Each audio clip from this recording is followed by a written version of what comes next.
Hi guys, welcome back to my channel. मैं सुजाता जौहरी आप लोगों का अपने यूट्यूब चैनल पे स्वागत करती हूँ। तो जो लोग मेरे चैनल में नए होंगे मेरे चैनल को लाइक कर दीजिएगा, सब्सक्राइब कर दीजिएगा और बेल आइकन बटन को प्रेस कर दीजिएगा ताकि मेरा नोटिफिकेशन आप लोगों तक सबसे पहले पहुँच सके।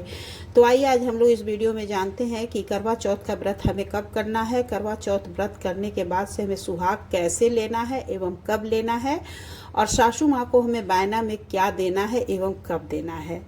तो देखिए दोस्तों, सबसे पहले हमें तो अपनी इस बार जो करवा चौथ का व्रत हमें करना है 10 अक्टूबर दिन शुक्रवार को रखा जाएगा।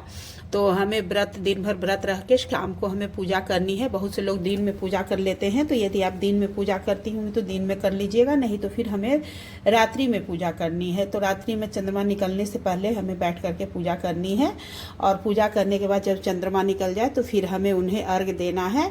अर्घ हमें दूध से देना है, और चंद्रमा को अर्घ देने के बाद पूजा खत्म होने के बाद से हमें सुहाग लेना रहता है।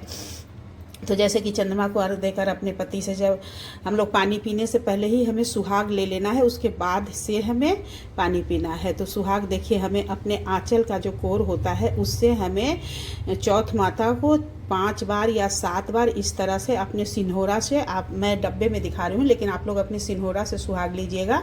तो सिन्होरा में से आप इस तरह से 5 बार करवा माता को ठेकाइएगा सिंदूर, उसके बाद से अपने मांग में लगाइएगा। और ये सुहाग हमें पूजा करने के बाद से लेना है, क्योंकि चौथ माता की पूजा रात में ही हो जाती है और सारी चीज़ रात को ही समाप्त हो जाती है, क्योंकि रात में ही लोग सभी चीज़ भोजन कर लेते हैं। बस बिना लहसुन प्याज का खाना सब लोग सारा भोजन खाते हैं। तो इस तरह से हमें सुहाग ले लेना है माता से, और सुहाग लेने के बाद से फिर हमें अपनी सासू माँ को बायना दे देना है। तो बायना देने के बाद से हमें मतलब खाना खाना चाहिए। तो बायना में देखिए क्या देना चाहिए। तो आपकी सासू माँ यदि साड़ी पहनती हो तो साड़ी दे दीजिए, सूट पहनती हो तो सूट दे दीजिए। तो देखिए ये एक साड़ी है, उसके ऊपर पेटीकोट का कपड़ा है, एक डब्बा चूड़ी, बिंदी, सिंदूर, लिपि और मेहंदी, हेयर बैंड, रबड़, और फिर कुछ दक्षिणा रख देना है। आप दक्षिणा अपने सामर्थ्य अनुसार रखिएगा। फिर कुछ फल रख देना है और मीठा रख करके हमें अपनी सासू माँ को ये दे देना है, और उनके बाद से उनकी पैर छू लेनी है। फिर उसके बाद से घर में जितने बड़े हों उनके सभी के पैर छू लेना है।